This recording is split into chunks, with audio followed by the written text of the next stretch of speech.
I don't know how many people would have been turned off by it being the other way, the classical way, but I imagine there would have been at least some people that probably would have been. And why not just make it? I don't know, like it's a 2026 summer blockbuster Oh, movie. Just let it do what I'm, it needs to do. I was prepared to have to fight you on this one, Cody. I thought you would be on the other side.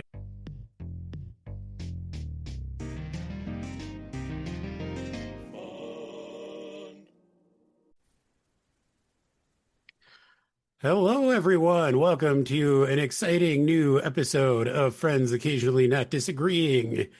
This is Joe in the driver's seat for once. It's been a while. Wow. Joining joining me, as he often does, is Cody. And Hi. we have a returning host who has only been here a few times before. She is the Penelope to my Odysseus. She Oh, is the Zendaya to my Tom Holland.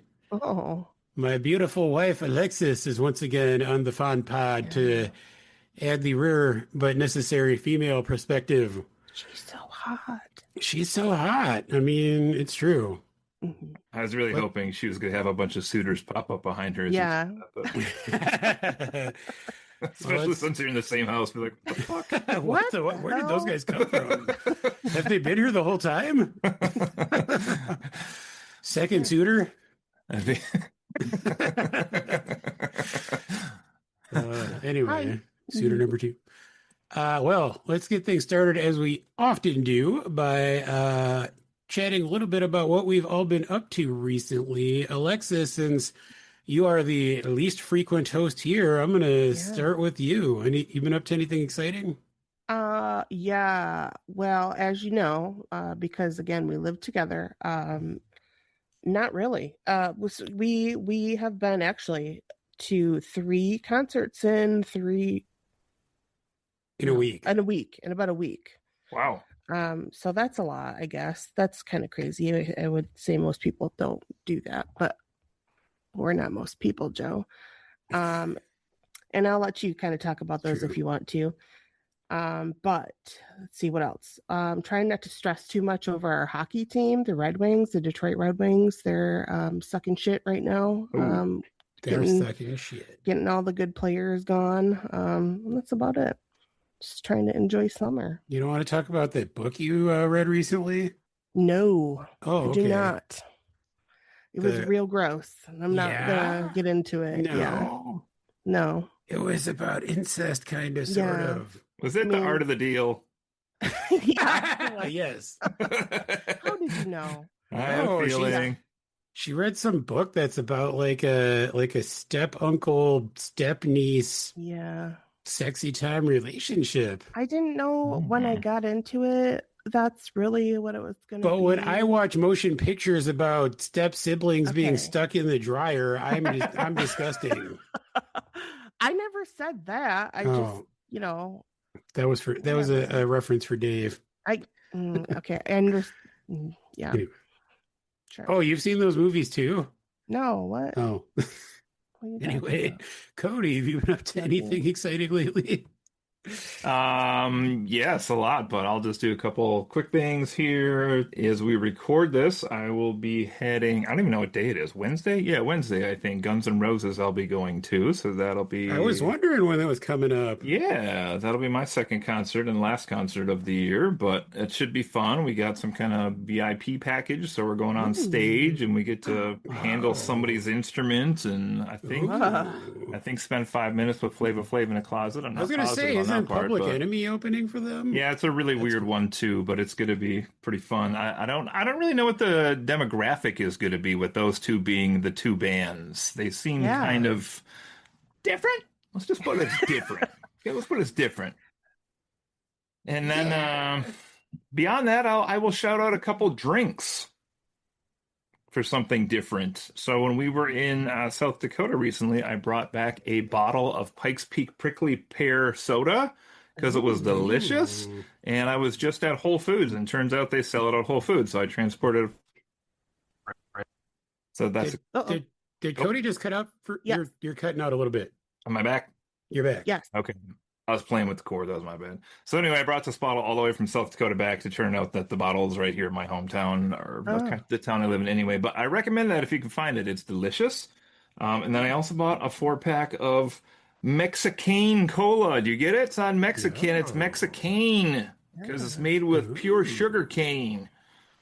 It's actually, mhm. Joe, the drink they sell at Cava as well. Oh, that's cool. It's delicious. Main root soda. So I have this for tonight's pod, or I also brought a Cutwater vodka transfusion. Depends on what opinion you guys have about this movie, which one I start. So Oh What is the boy. transfusion? What is that? don't know. Does It's it come got with an IV? it's got Yeah. a blackberry on the side, and I had the first Okay. one the other day, and it wasn't very good. So, Oh, which is they kind of get you disappointing real from shitty Cutwater. real soon. Wow. Yeah. Yeah.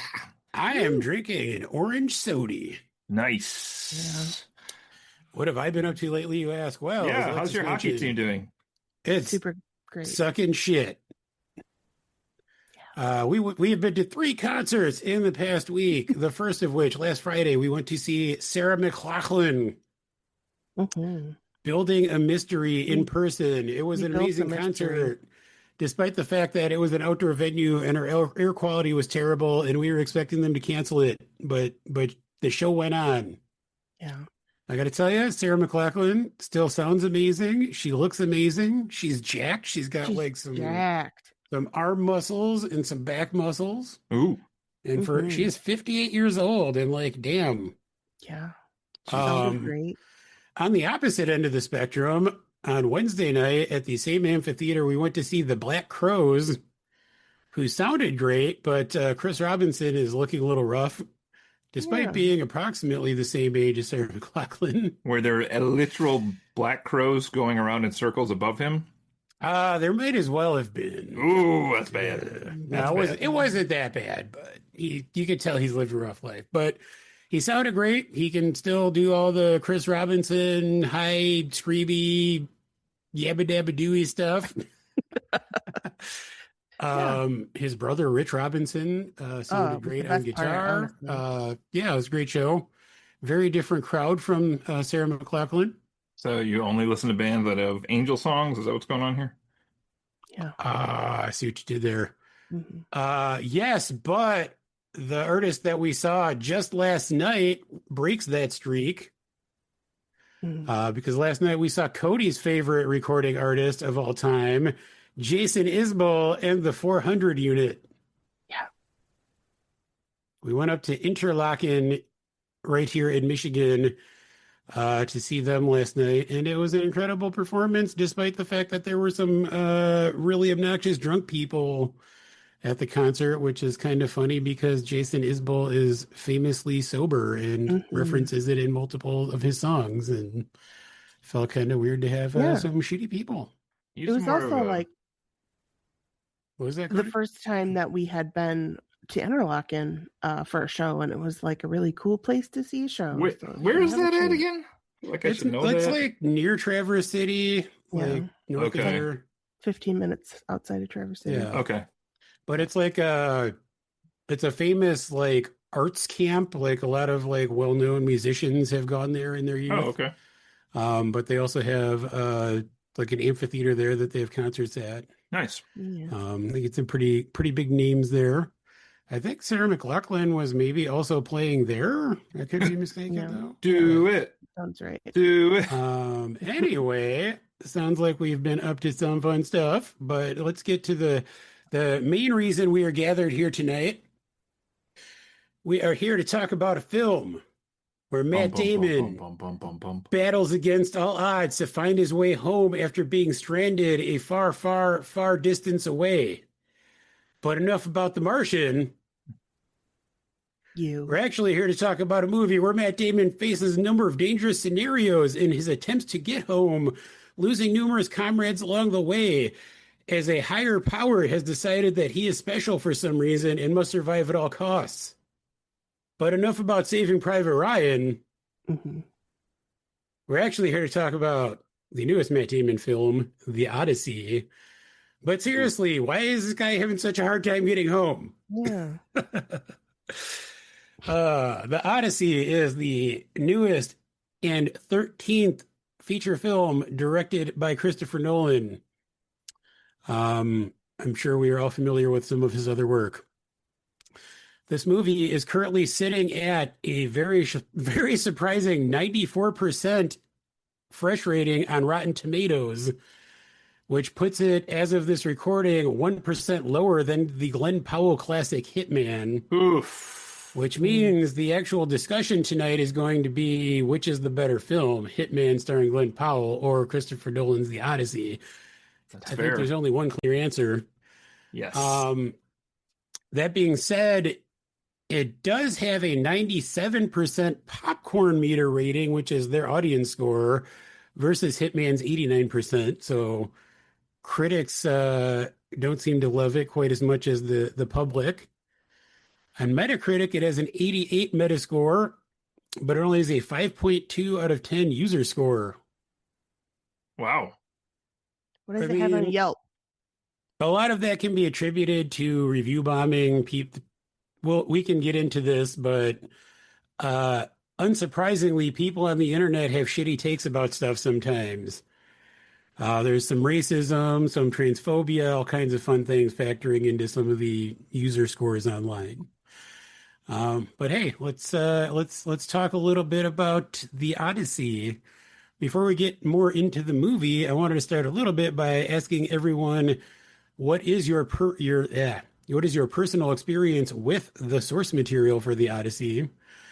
Have either of you actually read Homer's epic poem upon which this is based? If so, or if not, have you seen any other film or TV adaptations of the Odyssey? Well, I know the only thing that I had any reference for is a college class that I took.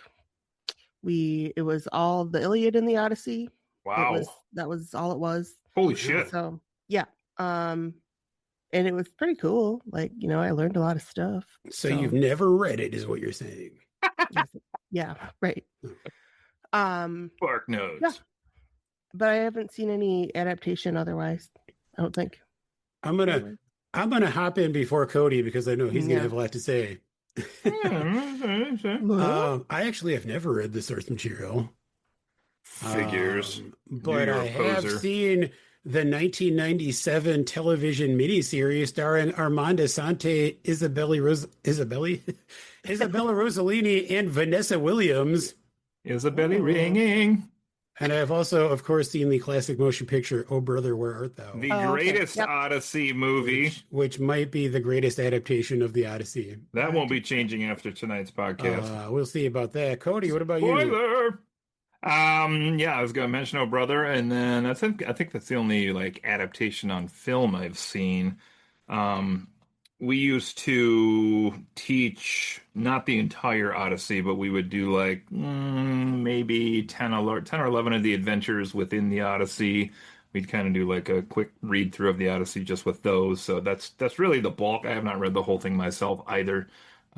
Just those particular adventures, the pieces they went on, which most of which were in this film. So Noise.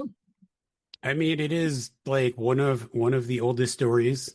I feel like it is a story that whether you have actually read it or not, you have definitely encountered, like through cultural osmosis, you almost certainly know at least like the basics of the story. Greek warrior is trying to find his way home after the fall of Troy. Encounters, I mean, this story has everything really. It's got giants, it's got a cyclops, it's got gods, it's got a sexy nymph or two, it's got a witch, it's got Matt Damon. it's got the entire MCU acting together, It does have quite a bit of the MCU. including the entire trilogy of Spider-Man, which comes out next week. I was like, this is weird. I mean, speaking of the cast, I kind of wanted to start off by asking what you guys thought about the cast of this movie. Were there any actors that you thought stood out particularly, like either positively or negatively? Come on, Cody, tell me what you think. Oh, I mean to go first. Yep. I thought, yeah, I mean, obviously it's a huge cast. It's Odysseus's story for the most part, but it's still a pretty big ensemble piece as well. I would start probably by giving some props to Matt Damon himself because there's a lot of times watching this where I was like, this guy's an asshole. Which is, kind of the case, I think more so even in the real poem as well. He is kind of an asshole. Like he's not a shining hero that's just golden all the time. And in this case, he definitely has moments where he's like, well, I wasn't going to tell you guys you were about to die here, but I thought I'd keep that to myself for just a minute. I mean, he's not all one way or the other way, which I think takes a certain degree of skill to manage to portray on screen. And I think he did a pretty good job with that. Also, as just kind of the lead, I don't know, he was kind of low emotion through most of the movie as well, which I don't know if maybe could have ramped that up a little bit. But yeah, I thought he did a good job as the lead. Noise. Right on. Yeah, Matt Damon. I liked Matt Damon. He was fine. I thought he was I thought great. he was good. I just like, I mean, I don't know. I feel like there was so much else going on that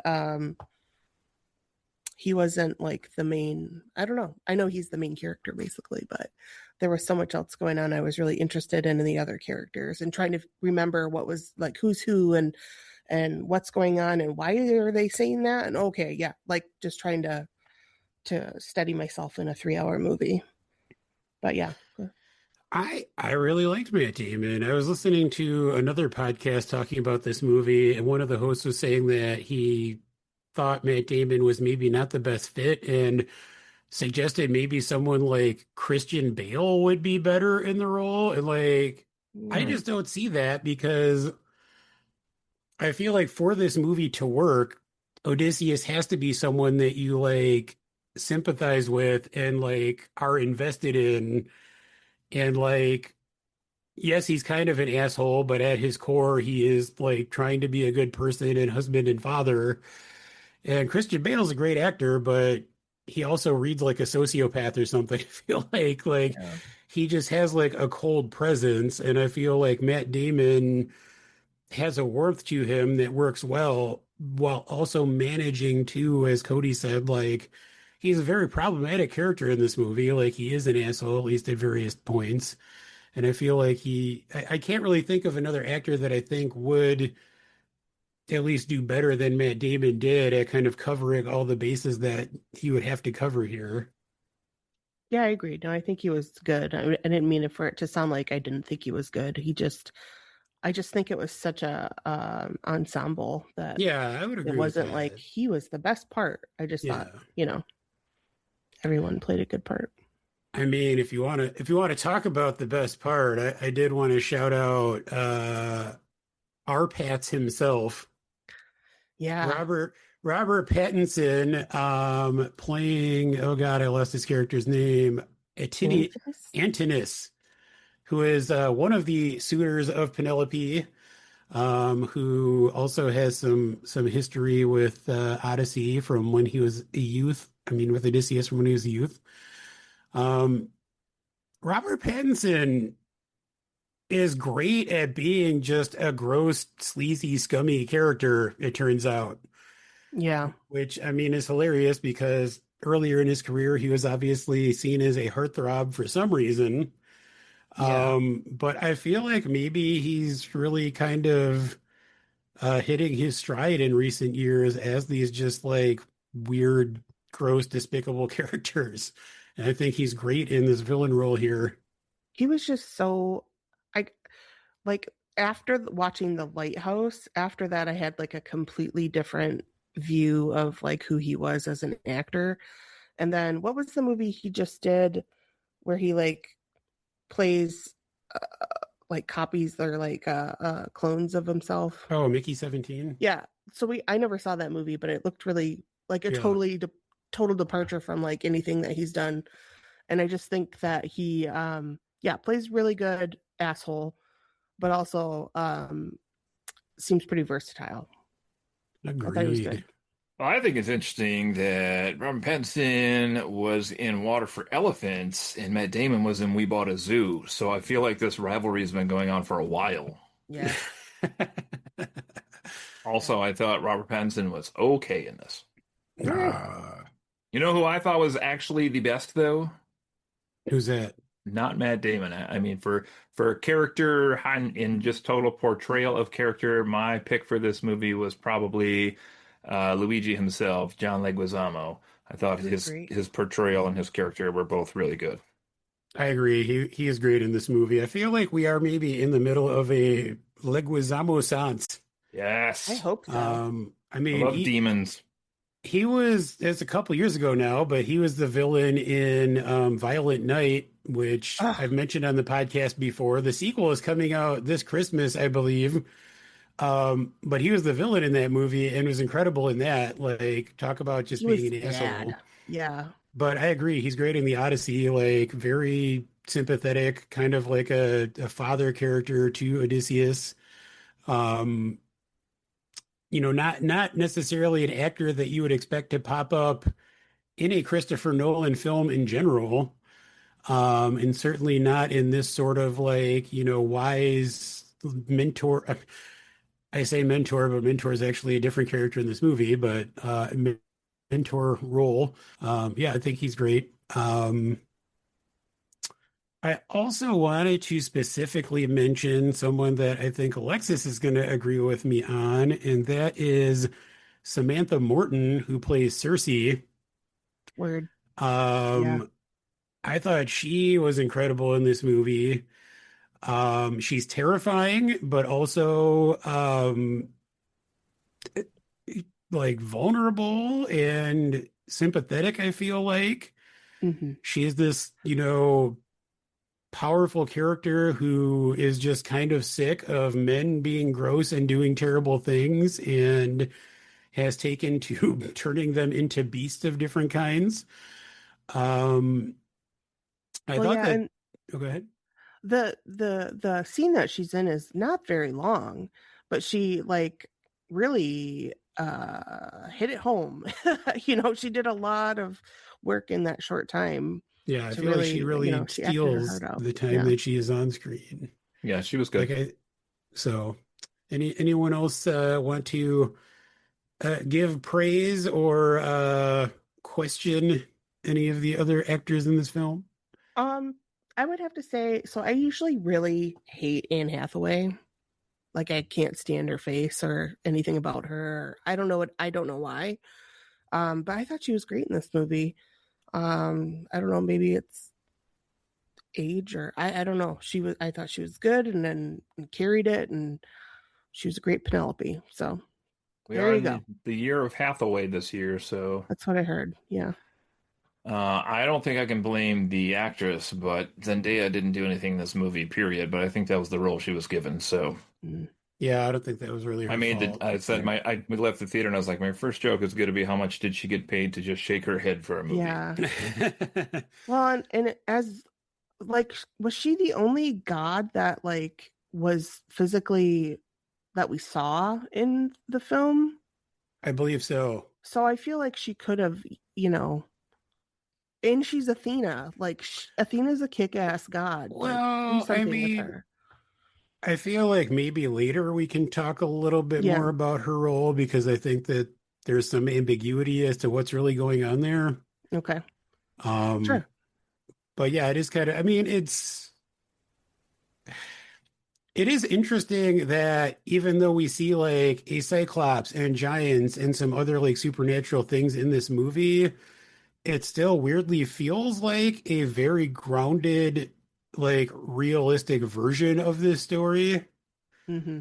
Like Hmm. it does seem like it's kind of shying away from overtly showing gods or like we see some fantastical stuff, but I feel like it's the most grounded version of this story that we're probably going to get.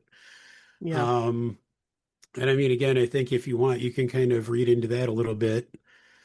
Um, I did want to give one final mention to Hamish Patel, who plays Just gonna mention him. Eurylakis, who's Odysseus' second in command. I think I've only really seen him in one other thing, which was a movie called Yesterday, which was kind of a weird, cute movie that Alexis and I watched together at one point. Um, but I thought he was great in this movie. I mean, he's ostensibly throughout much of it being kind of the voice of reason. And, first he's Odysseus's like greatest supporter, but then over time starts to question his decisions and eventually like a mutiny kind of takes place. Um, but I think even though he's, not a huge presence in this movie, when he does show up, I think he does a great job. Yeah, agreed. He stood out. All right. Well, speaking of acting in this movie, there's one of the many controversies around this film had to do not specifically with any performances, but with the script itself, and specifically the fact that Christopher Nolan chose to write the dialogue in this movie in a modern vernacular as opposed to the more classical manner of speech that one might expect in a historical epic such as this. I'm wondering how you guys felt about that choice. I was okay with it. Think they I, go ahead. I, yeah, I am. They, I think they want it to be a good big movie, and they want it to be relatable, and they want people to know and understand what's going on in the film. I think that was the best way to do it. I think there was a couple of things they could have changed about the language, but I think that was a good call. Yep, I would agree. I think just for accessibility reasons, I don't know how many people would have been turned off by it being the other way, the classical way, but I imagine there would have been at least some people that probably would have been. And why not just make it? I don't know, like it's a 2026 summer blockbuster Oh, movie. Just let it do what I'm it needs to do. I was prepared to have to fight you on this one, Cody. I thought you would be on the other side. I mean, I I don't know what sort of idiocy the argument against it is rooted in, other than like we're just used to seeing, having that sort of stilted language in classical works. But my argument would be the only reason we're used to hearing people speak a certain way in like translations of Greek stories is that they were translated hundreds, if not thousands of years ago. Like it's if the Odyssey had never previously been translated into English and was just being translated today, presumably it would be similar to how Nolan wrote the dialogue in this movie. Like if we were translating something in present day, why would we not use a modern day like vernacular? So I don't really understand people who have an issue with that choice. Um, I mean, it's the same thing as like a lot of people have had issues with the accents too, because at least most of the cast just kind of talks with like neutral or like American accents.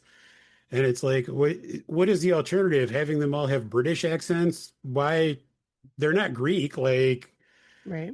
I don't think anyone would really expect them to have like, accurate Greek accents, which I Right. guess could, stray into offensive territory. But it's Yeah, they like, would have done worse with that if they had tried to Yeah. do yeah, that. but I So, think people just have these ingrained notions of how things should sound because of previous adaptations and translations, but none of that is actually the original source material.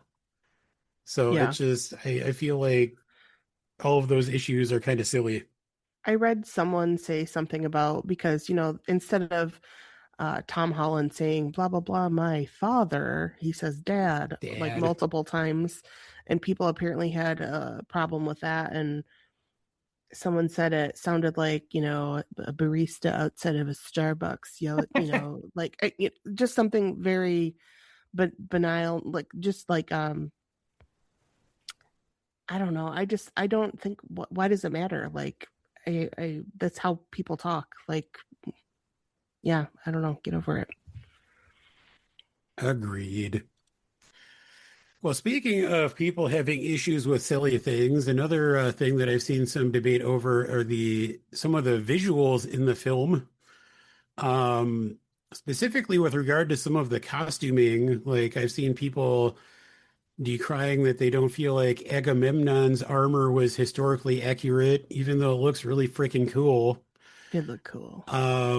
But I just kind of wanted to talk about the visuals in general, like be it costumes, sets, like cinematography. You said How did you sex? guys feel about the look of the movie? It was pretty, but muted pretty. Like there was nothing so jarring that stood out to me as a viewer that I was like, this doesn't feel like it fits in here. Like we were commenting after the film, even, and I just saw there's some article, but I haven't even read it because I literally watched this 5 hours ago. So like the Cyclops, for example, I don't know if that's fully CGI or a little mocap in there or what's going on with Oh, that, they but built like a 40-foot tall puppet. okay. I mean, there is CGI, but it's a combination of like puppetry. They had someone in a costume and also there's CGI on top of it. Right. Okay. So, yeah, I guess what I'm saying is even the fantastical elements in this movie still seemed pretty grounded in reality, which I think made it look really cohesive as a film. I know I read something about somebody complaining about the ship types, like they were Viking ships, not Greek ships, or I don't give a shit. They Yeah, used real ships though. well, that's pretty cool. Yeah, a lot of it, like most of it was not CGI, right? That's like the whole thing. Yeah, I mean, Christopher Nolan in general likes to try to use Yeah, CGI as little as possible. practical. Yeah, I also thought it wasn't like, wow, this is such a beautiful movie. It was kind of like it was a part of the cast. Like it just belonged. It wasn't it didn't I agree, it didn't really stand out, but I also think that was important to the story because there was so much going on that you had to pay attention to. That I think it was important that wasn't, overwhelming your senses. Yeah, I agree. I mean, I think it is a gorgeous movie. Like I think everything looks amazing, but it is kind of muted and it does have kind of a like gritty, Yeah. like realistic feel through. I mean, it's not, I'm trying to think of an example. Yeah, It's, like dirty's not the right word, but it looks very realistic when you look at like Matt Damon or Anne Hathaway and you see like their Hmm. wrinkles and their crease marks and like yeah. it seems real. Yeah, Yeah. I was one of something I was reading was saying that they didn't use a lot of makeup like on the actors in this movie and like at least most of it is actually like shot in natural lighting. So like not using like the big Hollywood like light rigs and stuff. Like a lot of decisions were kind of intentionally made toward, making it feel gritty and realistic. And I think it shows. And I mean, again, with like not using any more CGI than necessary, I think that shows in this movie. Like they built the Trojan horse. They built ships for this movie. Um, Honestly, to me, the Cyclops is the only thing I can remember in the entire movie that looked CGI. Like obviously CGI. I mean, I guess maybe the crab monster thing too, um Oh yeah. but like even though there are a lot of like, big amazing things that happen, most of it looks like it's actually happening. Like it's kind of crazy how he pulls that off. Um Speaking of crazy things, I mean, going along with the visuals, I also wanted to talk about the score of this film, which I thought was astounding. I feel like the score is kind of a character in this movie in its own right. Um, Composed by Ludwig Göransson, who also did Oppenheimer and Sinners and a few other awesome Ludwig. things. I mean, Cody, I know you saw this in IMAX, which I'm a little jealous of. We saw this in not IMAX, but like a very large premium format theater here where the sound is super loud and there are parts in this movie where like you literally feel like you're being physically assaulted by the score. Mhm. Yeah. Like it's just so bassy and thumping and like to me it just really added to the experience. Was it a Like Dolby? It wasn't Dolby, but it's Okay, just like just really another one like loud, that. like awesome surround sound. So I I'm get sort that of sometimes like, down here in the Dolby too, where it's like, Jesus, when the movie starts, I'm always like, turn down the fucking sound, and then like yeah. 5 or 10 minutes in, I'm like, all right, let's go. Well, Like, I think they do have the subwoofers behind the seats, which Dolby theaters usually have, and like that just adds an Yeah, extra layer to just like, everything oh was my God. vibrating. Yeah. So yeah, yeah, how did you guys feel about the music slash score? I liked it a lot for the most part. There were a lot of scenes. All right, so this could be a deep cut, but do you remember when we reviewed the Chapel Roan album? Yeah, Okay, here's why I bring that up. Remember how some of the songs on that I liked, and then I said this is where I started to get worried because she kept repeating the same techniques on her songs? yeah. I got a little bit of that here. There was a lot of scenes early where they had like some kind of background like drum beat or like some kind of monotonous noise that they do at these intervals that was like pumping up my blood and I'm getting excited getting into the scene. And then later in the movie, I could tell they had like a different sound effect, but they were trying to do the same thing. And I was like, "Well, this sound effect doesn't work as well as the one you did like an hour ago." So it felt like they were like trying to press that thing again, but in a different way. And it worked for the most part, but there were some parts where I feel like it just rang a little bit hollow for me. But in general, I thought it was pretty good sound all through the film.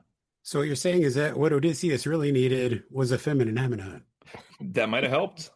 And that maybe would have been closer to the source material, but we can talk about that later. I Alexis, don't any know. I thoughts? think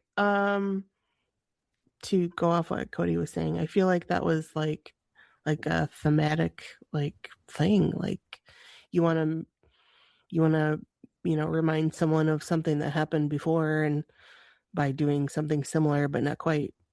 I don't know. Um, I thought it was loud, and I thought the score was cool. I was so like into what was happening. I think it was kind of just in the background for me, but I thought it was great. Like I thought it like meshed perfectly. Oh my God. Especially the scene toward the end where Odysseus is fighting all the suitors and the drums are just Yeah, going and like the scene is shaking. Like I just felt like it right. added so much to the experience. That was kind of the Oh, coolest part, I it was would have to incredible. say. But yeah, yeah, Incredible. incredible. Anyway, well, at this point, I kind of wanted to just throw it a little bit more open to you guys. It sucked. Any specific scenes or moments that you particularly liked or disliked? Yeah, so just to jump right in there, girl power, like I said, Cersei turning the soldiers into pigs was I mean, that's gonna happen. But the way it went down was pretty cool. I didn't like because I know that was all practical stuff too, like the way they shot her, like molding them into pigs basically was like a tricky camera thing Yeah. apparently. It was fucking gross and I didn't like it, but I thought the rest of it was cool. And I thought that it was very telling of kind of just, you know, yeah, you have been kind of raping and pillaging and putting the atrocities of war on the world for years, and this is what you get. So sorry.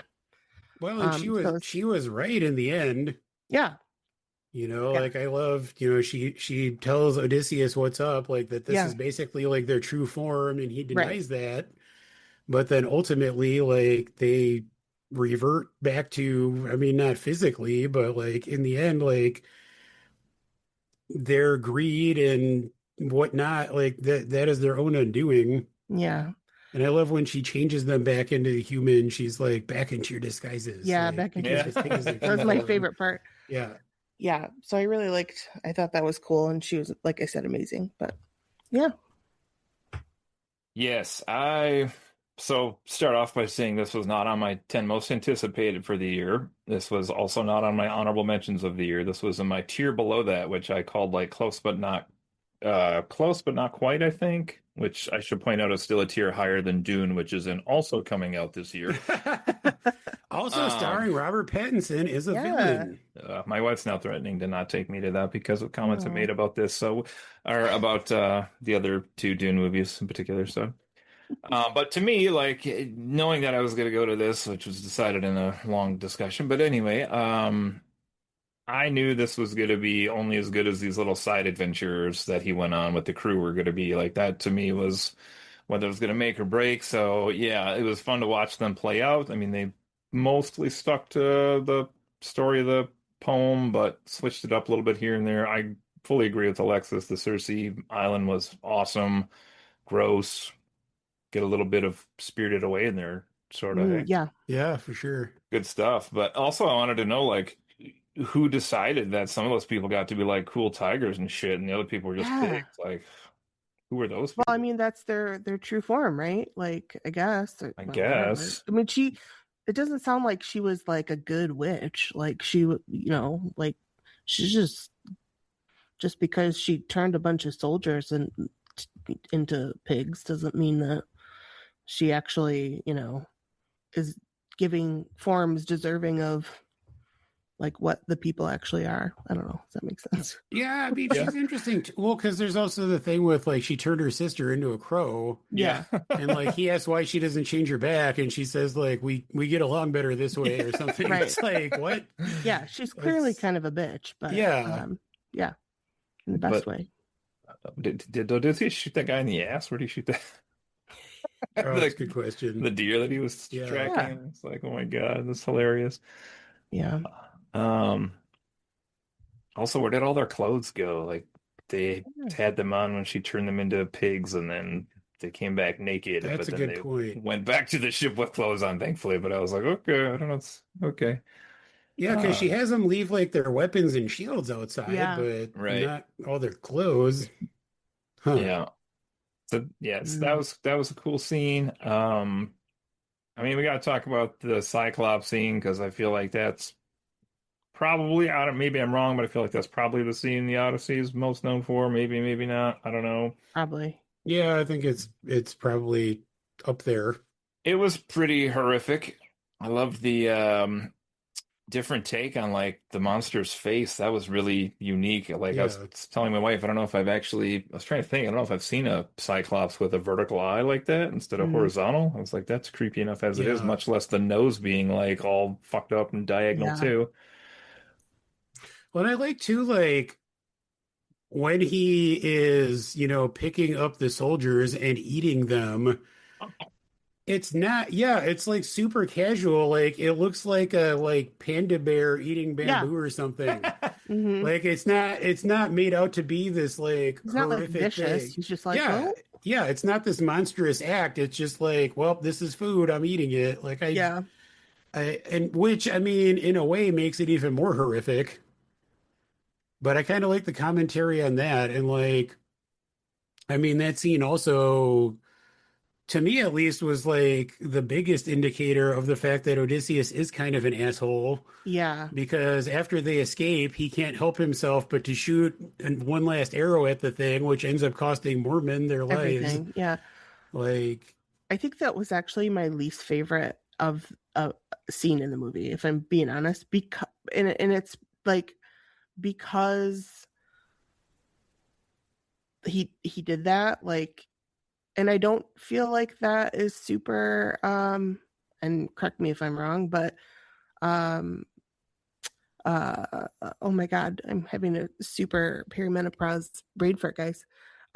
True to the story at all. I don't know. Is that right? That that's what So he does is when like, they're hey, and escaping then in the boats, he taunts him from the ships, and okay, then I think he picks up a boulder and throws it, but I think it just like misses okay. him and makes a big wave. But he's a little bit of an asshole there too. Yeah. It just seems like it was totally like last minute thought, like we're running away, we could totally get away to our ship, and then but wait, you know what? Fuck you. Here's an arrow. Yeah, And then he totally screwed his buddies.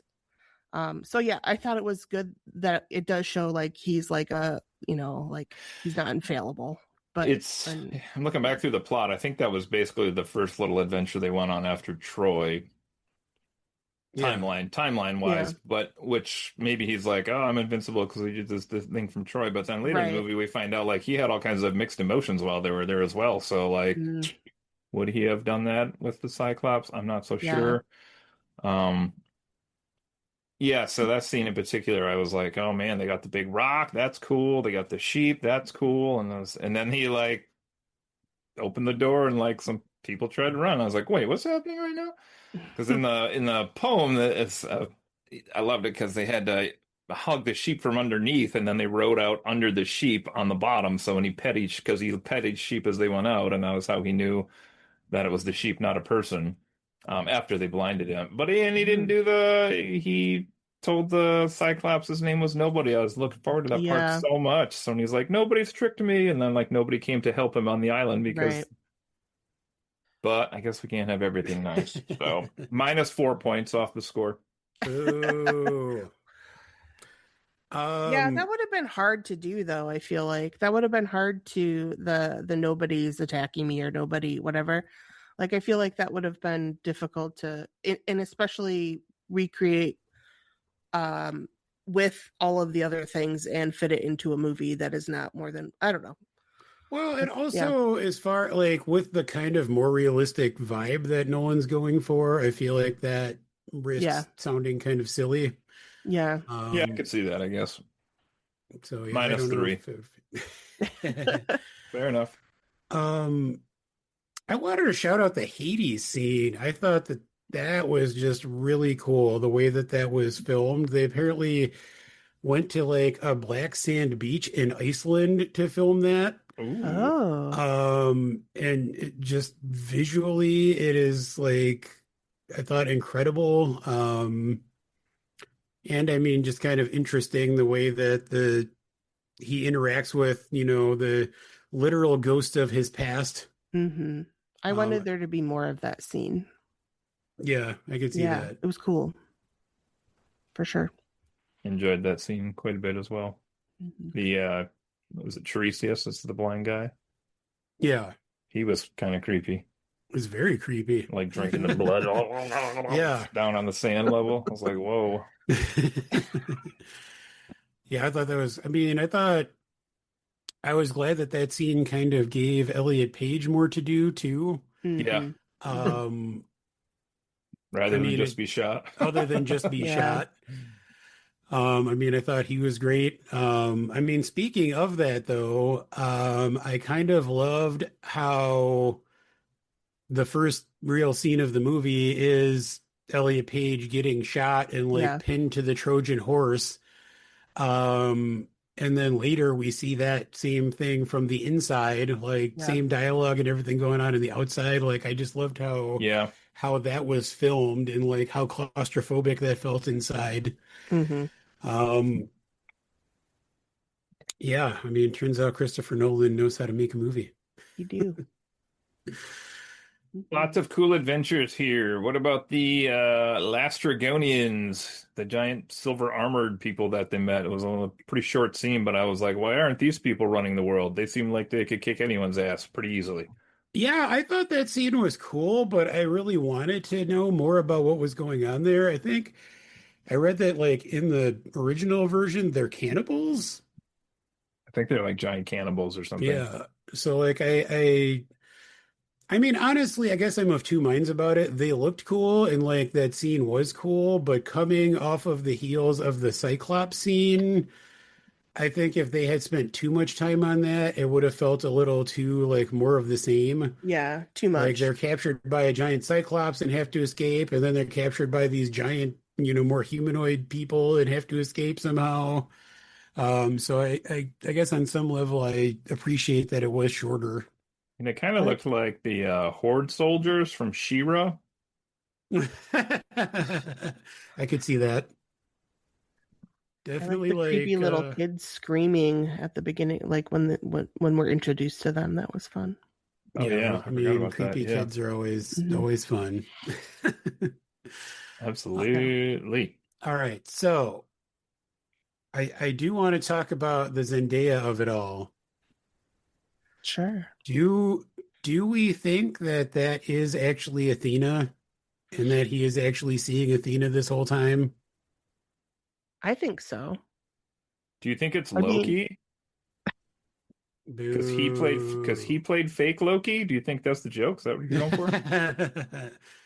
well, I mean, I feel like in yeah, I do. I think it's her. I feel like in these stories, like they're always talking about actually seeing gods and But that what kind of about the thing. scene when we're revisiting the fall of Troy and he's talking about how Yeah, traumatic it was, and we see yeah, the Zendaya, girl that is right? Zendaya getting murdered? Yeah.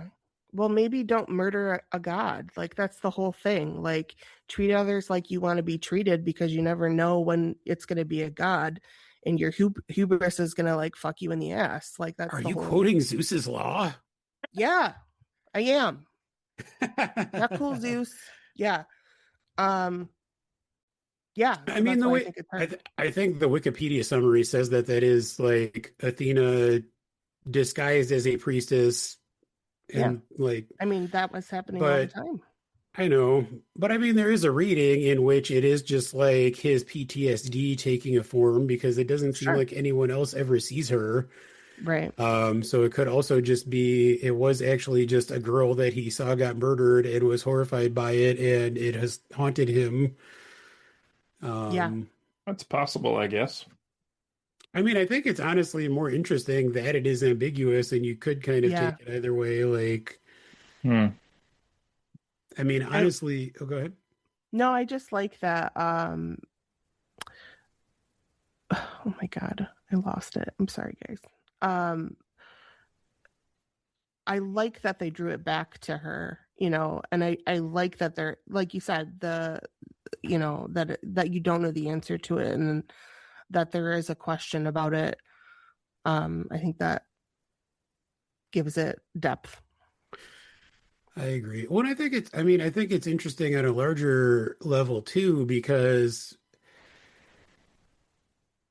as we have discussed, even when fantastical stuff is happening in this movie, it still feels like grounded and more like realistic than you might expect.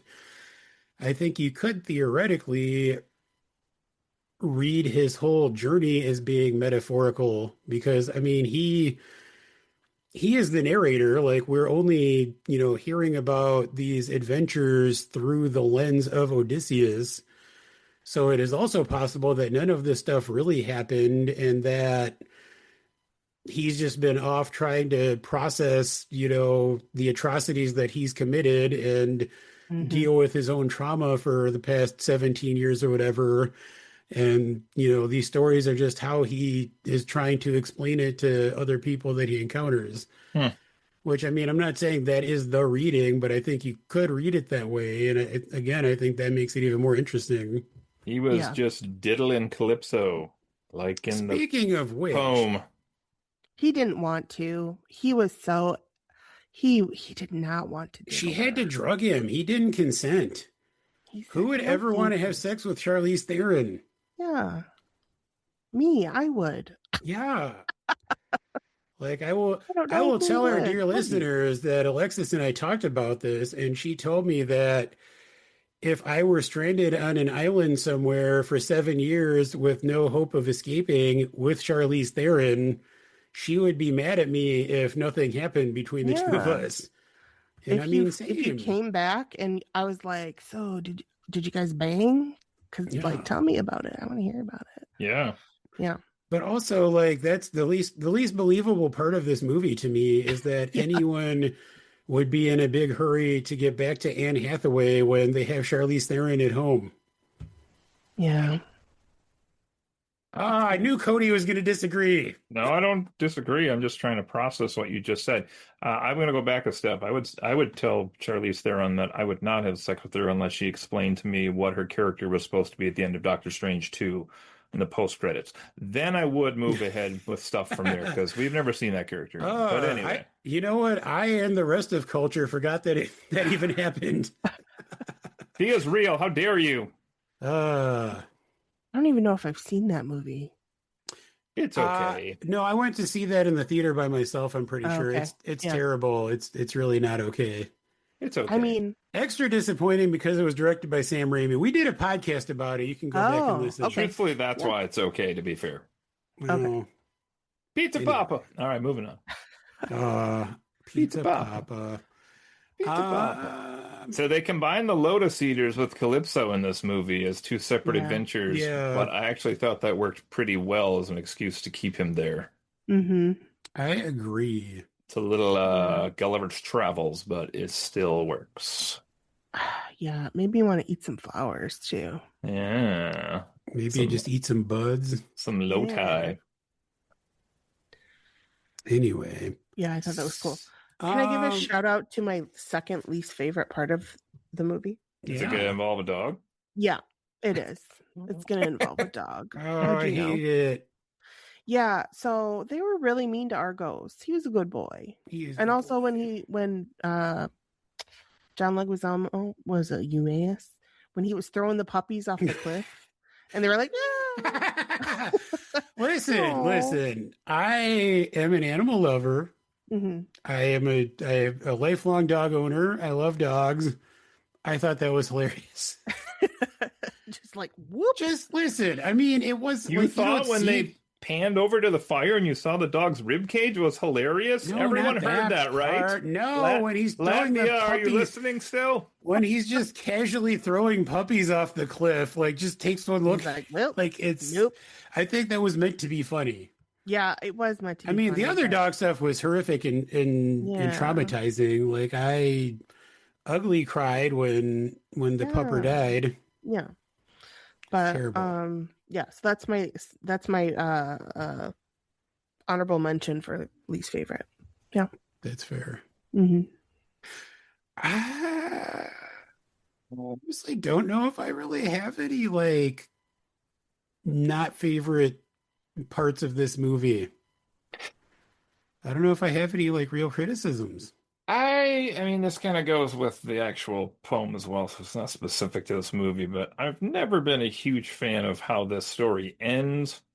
Like the idea of him coming back, great, but then like all of this disguised hokey pokiness, I'll take care of them all myself, don't fight any of them, I'm gonna not tell anybody who I am because we don't want like there to be trouble with these people in the future, so therefore I'll try to kill them all in one battle arena myself. I was like, what?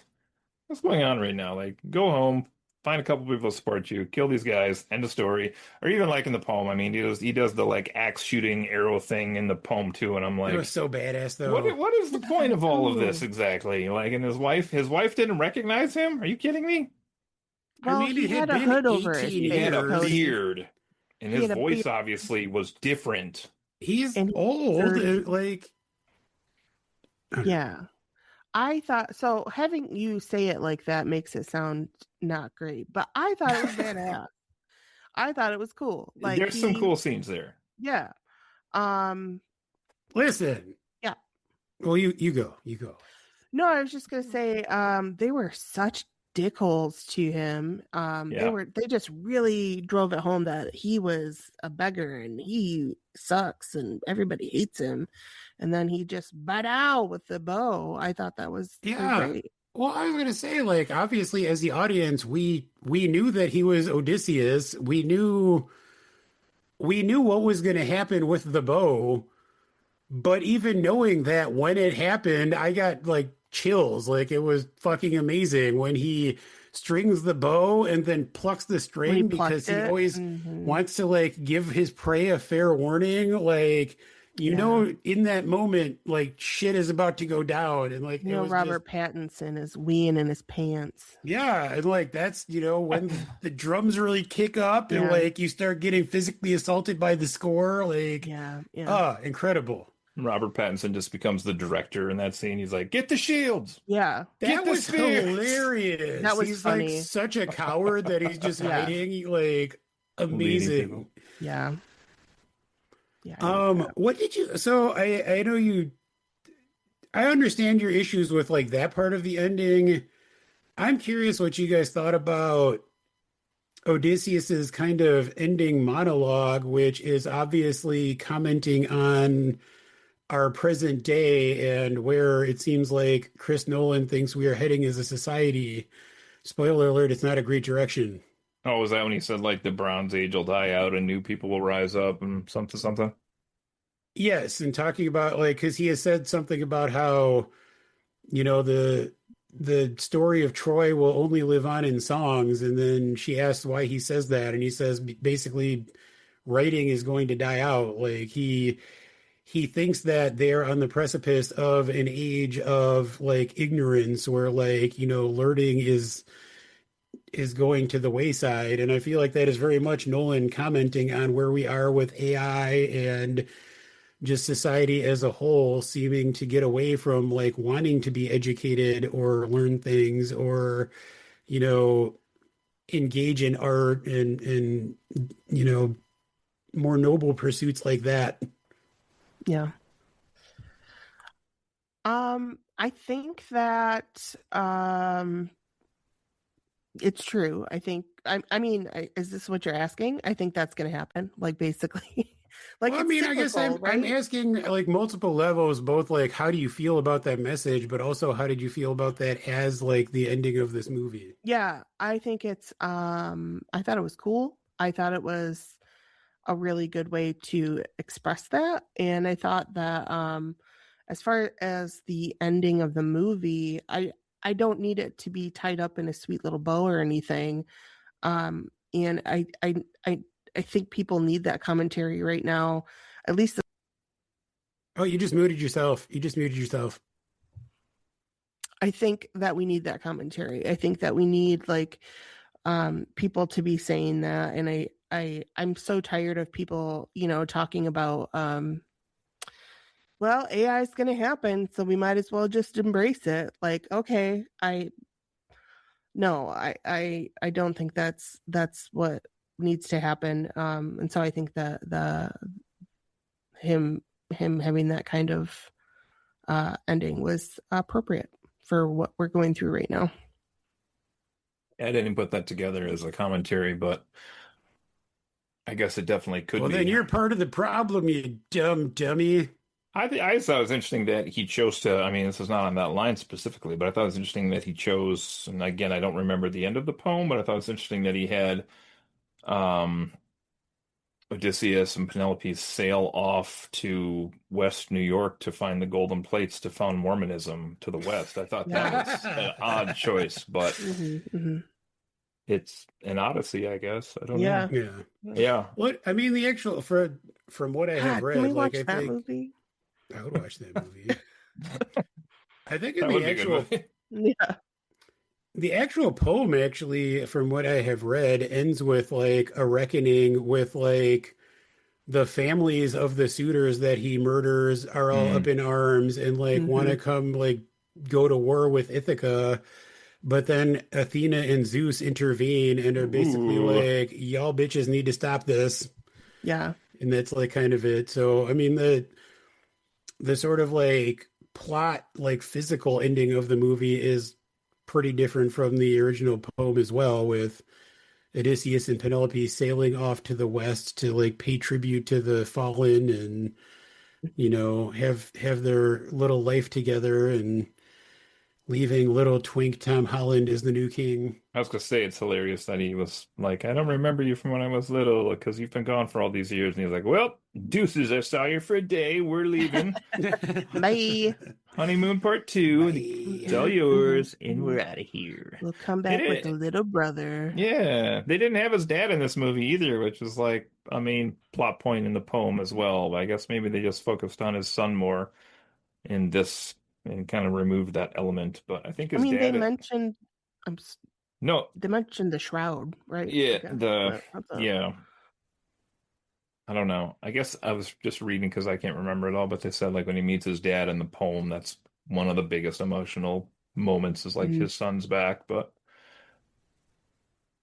it is kind of weird that they just immediately leave the kingdom to Tom Holland and are Yeah. like, you can run yeah, this. Like, especially after Joe, your commentary of like, the world's doomed. Here, you run this kingdom. We're yeah. gonna leave. Good luck There, with that. P.S. There's some soldiers in big silver armor to the east of here that are probably Yep. going to destroy all of you. There's a pissed off Cyclops. There's an angry witch. You'll be fine. Hmm. Also, like as to the original poem, like there's no way that anyone related to all of the people I just murdered are going to come wanting vengeance. No. Yeah. Yep. Yeah.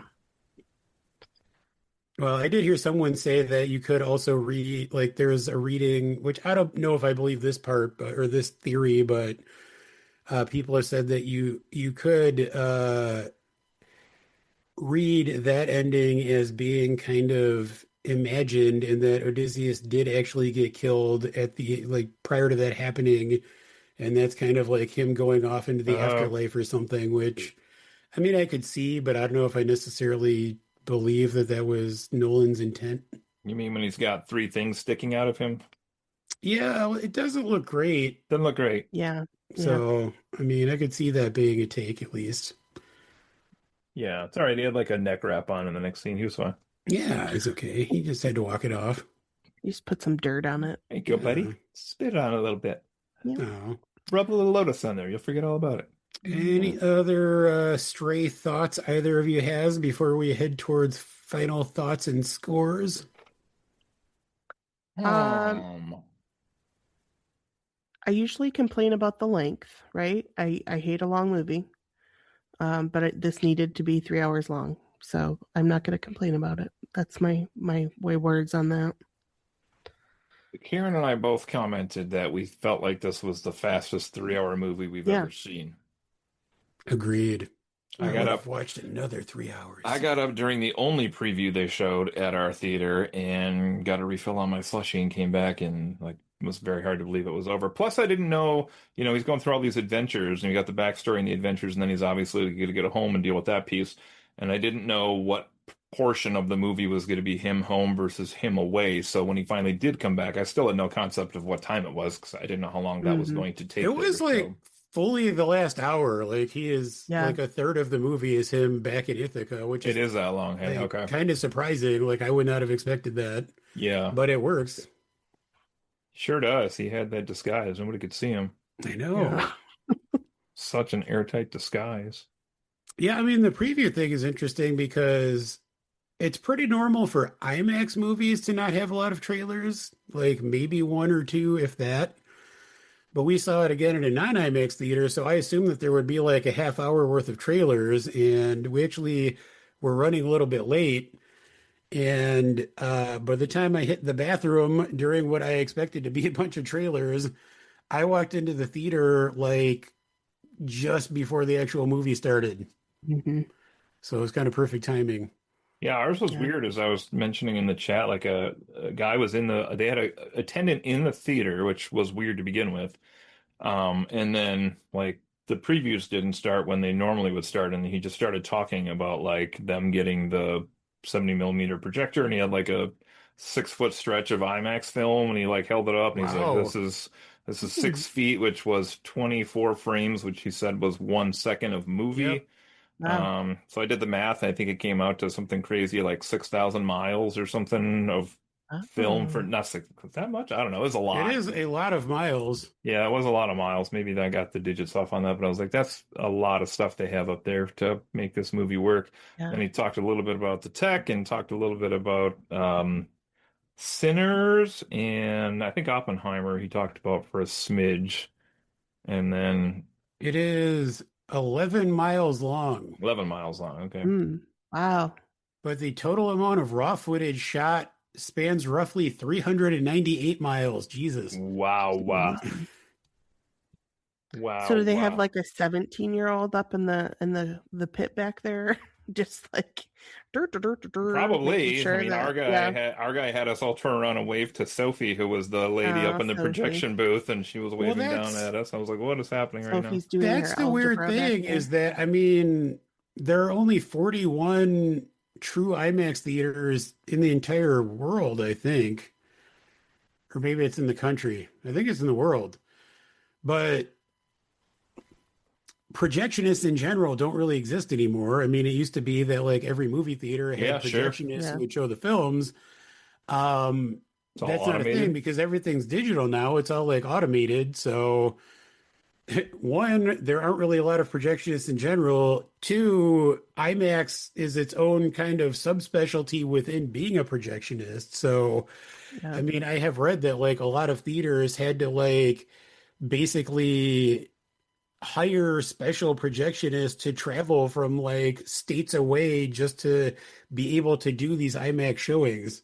Hmm. Yeah, I don't know about you, but our guy said essentially they're running 24 hours a day, which is unusual for the theater because they have a show. The first show is 7:45 in the morning, and I think he said the last one's at like 3 in the morning, Yeah, that's how it is Yeah. here too. It's like which is 6:45 insane. to like 3:45 a.m. or something. And like even given that they're running literally 24/7, Oh. most of the showings are completely sold out. Like our theater is showing it through like August 22nd at least, I think. And if the showings are not actually completely sold out, they are sold out except for like the first row that no one wants to sit in except Cody apparently. Second Which what was row, that thank experience you. like? You said you were in the second row? Yeah, we were in the second row. I mean, we had a little distance to the screen. I would say it was fine, like 85% of the time. There were some times when things were a little blurry. I think that probably further back would have been a little cleaner, but it was it was okay for the most part. I was more curious about the actual film quality. Which that's, I did watch it from a weird perspective, but that was something I guess I did want to mention on the podcast, which is like, is there really I don't know, you'd probably say yes, I know, Joe, but do people like buy into the hype of like this film is just so much better than anything else we've seen? And I say that because like if I had gone to this on like a standard like 30 by 50 screen or whatever, I don't know that it would have changed a lot for me. The sound maybe would have been worse because it had different types of options there, but like I don't know visually if it would have changed a lot for me um as a film. I don't know. So I think, I mean, the big thing about this movie is this is actually the first feature film to ever be shot entirely on IMAX film. Like a lot of Nolan's previous movies have had like sequences that are shot in IMAX, but this is apparently the first movie anyone has ever made that is shot entirely in IMAX. And that's why like seeing it on the true IMAX 70 millimeter is such a big deal because IMAX is not just a big screen, it's actually a specific aspect ratio as Right. well. So it's taller than like most films are. So if you don't see it in a true IMAX screen, theoretically you're not seeing like the full frame that was shot for the movie. That's a Karen was saying. The other theaters, you couldn't see all of their fuzziness on top of their head because it was chopped off Yeah. So frequently. I mean you are missing out a little bit that way. That being I mean, so I'll say I'm of two minds. Like I might look at seeing if I can get tickets for a true IMAX screening in like 3 weeks, like when they might possibly be available just to do it. Hmm. Partly because, spoiler alert, I fucking love this movie. And as soon as I walked out of the theater, I wanted to see it again. And I feel like if I'm going to see it again, I might as well try to see it that way. That being said, the theater we saw it in was great. Like it was big, it was loud. I do think that there is just kind of there's a lot of hype, and I think with the IMAX, there is just the idea of like people chasing scarcity, where Hmm. like because there are only so many theaters in the country and the world that are equipped to show it in this specific format, people like will travel from like hours away and seek that out just to be able to like say they did it or feel like they're getting a superior experience, even if practically speaking, it's not. And I mean, like Yes. honestly, like I wonder if I do see it in 3 weeks, what condition is the film print going to be in at that point? I mean, even I Yeah. remember we saw Oppenheimer in 70 millimeter IMAX at our local IMAX theater, and honestly, Yeah. like in Well, terms the of the film size and broke, stuff, remember? Like yeah, there the was a film broke chunk. at one point, and like there was like you could see like dirt and like stuff on the film, which some people would say like is part of the film experience, but I feel like in terms of like a clear picture, it honestly doesn't necessarily look as good as a digital format, like because it's going to degrade. So, Yeah. I I mean, feel I like definitely go ahead. no, I just feel like with some movies it would be uh appropriate to see in IMAX. I just don't think this is one of them. I mean, I know it's, yeah, okay, it was made in IMAX, but like I don't need it to be in IMAX to really enjoy it. But I think I'm probably in the minority on that. Like Well, it's I just want to also see the movie, you know. I mean, if I could have gotten IMAX tickets, I know would we we? would have seen I it in absolutely would have IMAX. been there. Yeah, it's I also know. not necessarily a like visually. I know when like my wife went to go see Gravity on IMAX, like that is Right. an Me impressive too, and it was scale, right? fucking incredible. But like this doesn't have a lot of shots like that where like you're Right. gaining, a size ratio of who they are and the world they're in or something. It's Yeah. just battle scenes and adventures they're going on. So I don't know. Yeah, that's well, like when I think we talked about Joe when watching Jurassic Park in IMAX. Yeah, And I saw at one point in IMAX, and like that was cool. Like these big fucking dinosaurs. Yeah, I want to see that yeah. big When on we the were talking screen. about, there's a like local, like really small art house theater here, and we went to see a movie there a couple weeks ago. Um, and it was great just to see that movie on like in a theater. But they're also showing Jurassic Park there in a week or two, like in memory of Sam Neill. And it's not like a big enough, impressive enough theater to really make it feel like it's worth it to go there to see Yeah, Jurassic Park. Okay. I'd rather just watch it in my house. Yeah. Like, yeah. But having said that, I would watch it in IMAX. It's like I could go either way in that. It doesn't mean anything. This is rated R, huh? We didn't even know if it was rated R or not. Mm. I was kind of surprised to see that it was rated R because I don't feel like there's a lot of like gore or anything in it. Yeah. Like, I don't know. Yeah, I mean, just the battle scenes, I guess. I guess it's There's one intense. F-bomb. There's not a lot of, I don't know. Um, it's, I mean, it's obviously not the best 70 millimeter movie I've seen. Let's put it out Mm. there. I was gonna say, remember when we almost died I seeing was, The Hateful Eight? I was trying to look that up actually, because that must not have been an IMAX, eh? No, it wasn't, but That's it okay. was 70 millimeter, but not IMAX. That's the missing piece I didn't have. I kept trying to look for it, and I was like, what did they do with that theater? Like, it's gone, or they did get rid of their IMAX? I'm so confused, but that's what it was. It wasn't in, but we still got to see But that that dingus. big black dingus was in 70 millimeters. 70 millimeters, all right. Anyway, If you want an extra 70 millimeters, oh hey, reach out to our sponsor, Hims. me, me, me, me, me, me, me, me, me. If you're ever trapped on an island with Charlize Theron, you, I really hope you don't need Hims. If you need to have sex with Cersei to get your men back, read the poem because not in the movie. Mm. Uh, anyway, Do you think she could turn just parts of your body into animal anatomy? Mm. ooh, You just be like like, I a want a horse dick. And she's like, granted, blue. And she's like, no, I Oh, want a horse dick. I immediately went to rabbit tail because it's cute. Also that. That's where. Oh, I was Yeah. thinking rhino dick. Oh, what? Mm, Have you ever Okay. seen one of those? They're horrific. They have like a joint in them. you need to change your Cool. algorithms, Joe. I Yeah. saw it with my own two eyes at the Brookfield Zoo. The rhino had Is like that a where you saw it full-on shit boner. too? Yeah, I also saw rhino shit there. Oh, nice. Well, Same rhino or cool. no? I don't remember. It was quite a while ago. It's Mm. The very pachyderm house, which impressionable. no longer exists there. Mm. Mm.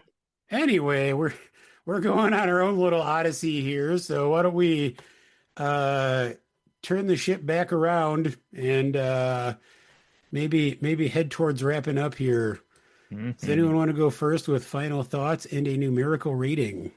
Means I have to give it a numerical rating. Oh boy. Sounds like you want to go first, Joe. I don't know. Yeah, I Joe. mean, all right. Um, I have three words to say about this movie. Incredible. When It this has movie ended, I was like sitting like shaking in my seat. Like it was electrifying. Like I honestly cannot remember the last time that I felt that way sitting in a movie theater. It was like I was just astounded by the entire experience. I think this movie is incredible. I think it might very well be Christopher Nolan's masterpiece. That's right, I'm saying it. Um, Side note though, and this is the reason Alexis is my favorite. So the movie ends, I'm feeling like every emotion possible. I'm like literally sitting there electrified. But like as soon as the film stops and the credits start rolling, my beloved wife Alexis leans over to me and says, Matt Damon. And he's like crying. that Yeah, was exactly the levity I needed. And yeah, I would like have like tears in my eyes because like I'm thinking you're about how welcome. fucked society is because of all the stuff and like yeah, anyway. Yep. Um 10 out of 10.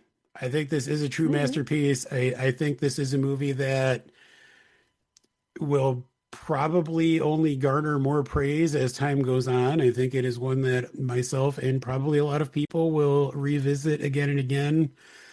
Um,